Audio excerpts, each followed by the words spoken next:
नए टॉपिक की शुरुआत करते हैं, रिमाइंडर थ्योरम, शेषफल प्रमेय।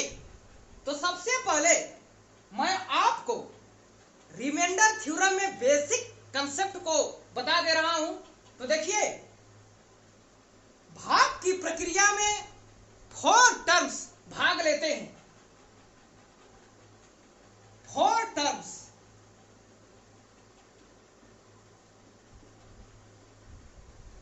कौन कौन से हैं 4 टर्म्स? तो देखिए, 2 आपके हो जाएंगे इनपुट और 2 हो जाएंगे आपके आउटपुट। भाग की प्रक्रिया में 4 टर्म्स आते हैं, 2 इनपुट और 2 आउटपुट। तो इनपुट के अंतर्गत डिवीजन और डिविडेंड आते हैं और आउटपुट के अंतर्गत कोसेंट और रिमाइंडर आते हैं। यानी इसको बोलते हैं डिवीजर को भाजक, भाज्य, भागफल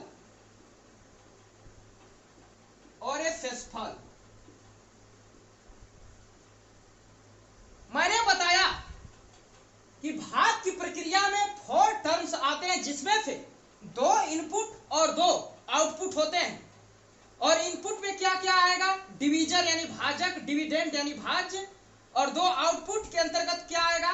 भागफल और शेषफल, कोसेंट और रिमाइंडर।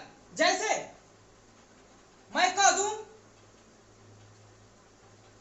28 में हमें 8 से डिवाइड करना है, तो ये क्या हो गया? ये डिविडेंड हो गया, ये डिवीजर हो गया। तो देखिए, 2 क्या होंगे? 2 इनपुट हो गया, 2 इनपुट।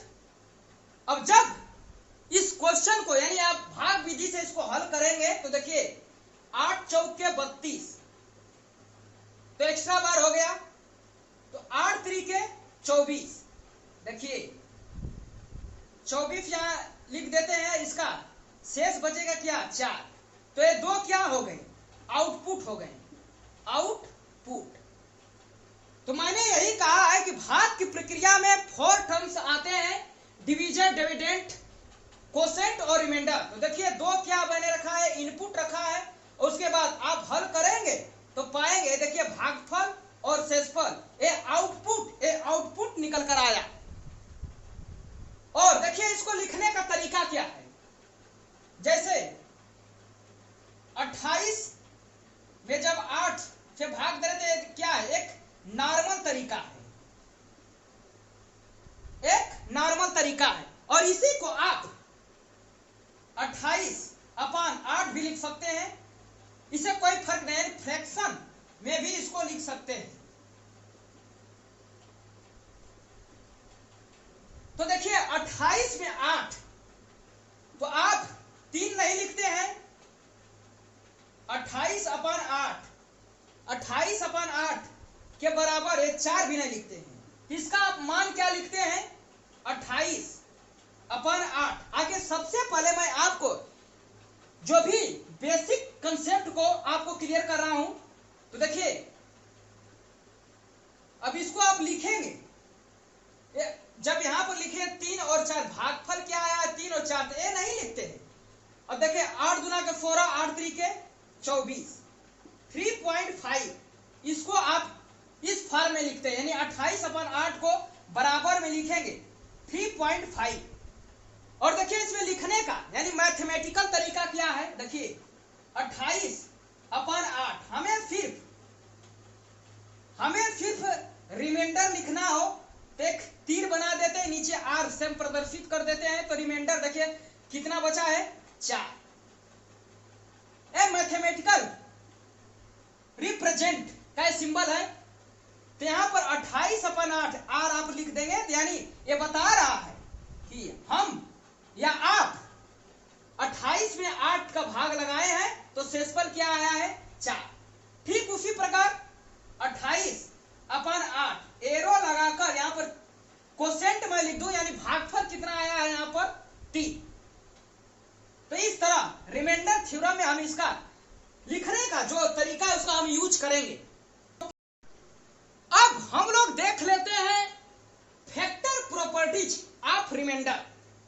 तो यहां पर मैं कुछ प्रदर्शित किया हूं, देखिए आपको यहां पर नजर आ रहा होगा कि देखिए 100 से हमें भाग लगाना है 103 में, 50 से भाग लगाना है 103 में, और 5 से 103 में भाग लगाना है। तो देखिए यहां पर आपको दिख रहा होगा कि इसमें एक कोई चीज कांस्टेंट है। 103 यहां पर भी है, 103 यहां पर भी है, 103 यहां पर भी, यानी मैं कह दूं यहां पर क्या है भाज्य। भाज्य क्या है कांस्टेंट है, यानी नियत है, वो बदल नहीं रहा है।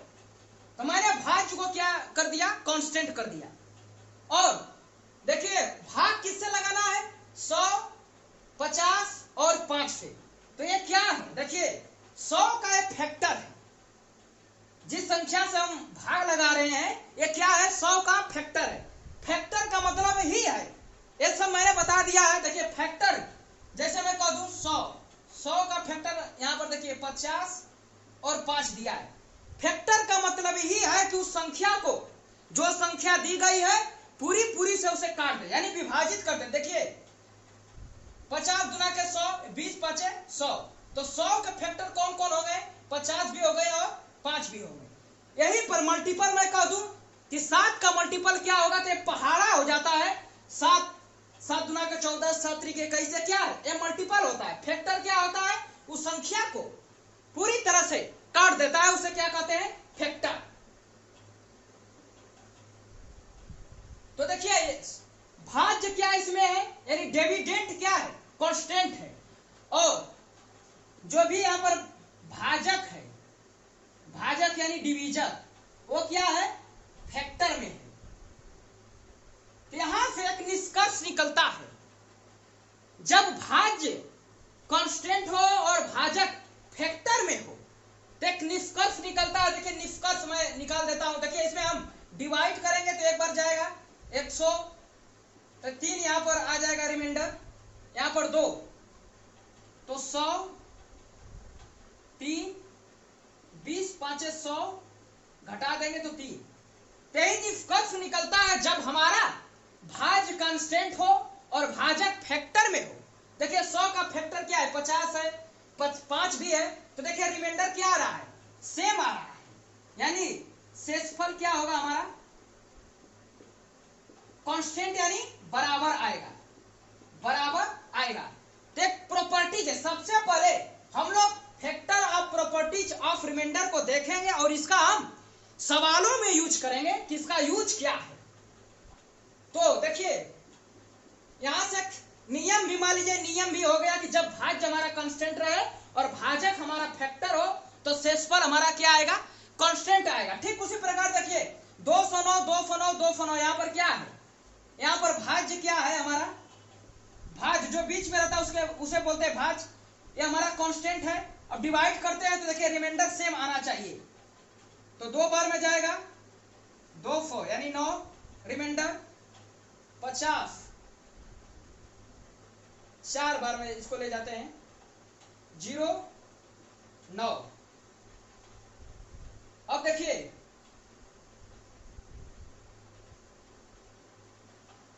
ले जाएगा 4 5 20 और रिमाइंडर आ गया कितना 9। तो ये देखिए यहां पर एक कुछ एक्स्ट्रा हमें काम करना होगा। देखिए नियम तो कहता है कि भाज्य हमारा कांस्टेंट हो और भाजक फैक्टर हो तो शेषफल कांस्टेंट आना चाहिए। तो देखिए नियम के अनुसार तो देखिए यहाँ 9 सही है, यहाँ 9 सही है, क्या है 9 ये हमारा यहाँ पर गलत है, क्योंकि आप देखिए जो यहाँ पर क्या है ये भाजक है और ये रिमाइंडर है, तो भाजक हमेशा बड़ा है। इसमें भी देखिए भाजक क्या है बड़ा है रिमाइंडर से, यहां पर भी देखिए भाजक क्या है हमारा बड़ा है रिमाइंडर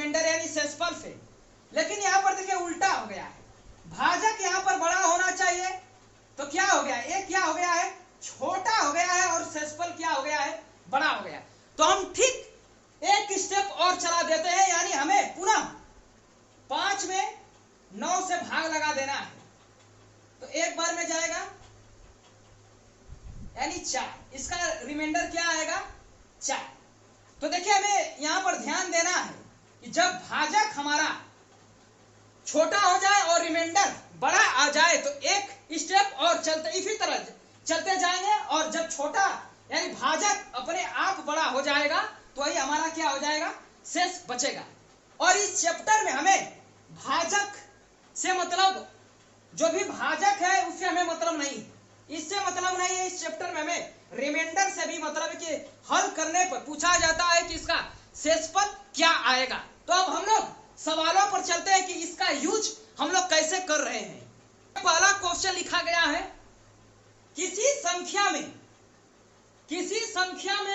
95 से भाग देने पर शेषफल 7 प्राप्त होता है। शेषफल 7 प्राप्त होता है तो उसी संख्या में 19 से भाग देने पर शेषफल क्या होगा, यानी क्या प्राप्त होगा।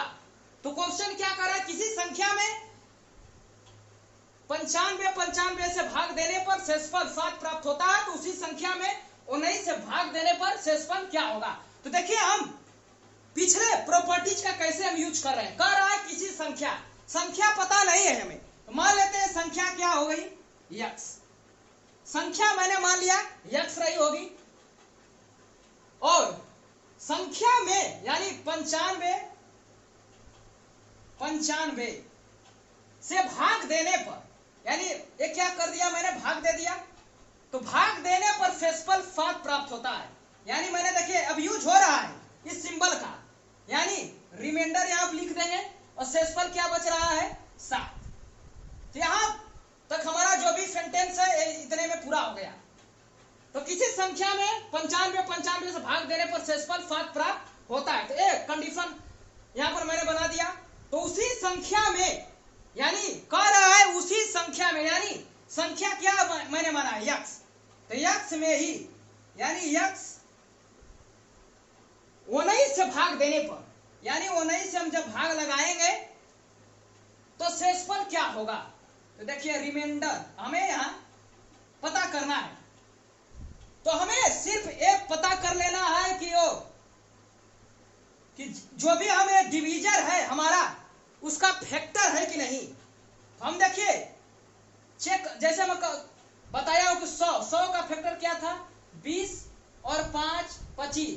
तो इसको देखिए काट रहा है कि नहीं, तो उसी को तो फैक्टर हम बोलेंगे। ये 100 के क्या हो गए, फैक्टर। तो ठीक उसी प्रकार हम यहां चेक कर लेंगे कि 19 इसको काट रहा है कि नहीं, 19 इसको काट रहा है कि नहीं। तो 19 5 95, 19 5 95, यानी क्या कर रहा है, ये इसका क्या हो गया, एक फैक्टर है। 9595 का 19 क्या है, फैक्टर है। और मैं प्रॉपर्टी में बताया हूं कि जब देखिए क्या हो गया, भाज्य कांस्टेंट हो और भाजक हमारा फैक्टर हो तो रिमाइंडर सेम आता है। तो यहां से हमारा रिमाइंडर क्या निकल आएगा, 7, यानी रिमाइंडर 7 निकल आया। ये देखिए प्रॉपर्टीज का मैंने यूज कर दिया। तो इस क्वेश्चन का उत्तर हो गया 7। सबसे पहले मैंने आपको प्रॉपर्टीज बताया, उसके बाद प्रॉपर्टीज का सवालों में देखिए यूज हम कर दिए। अब हम लोग दूसरे क्वेश्चन पर चलते हैं।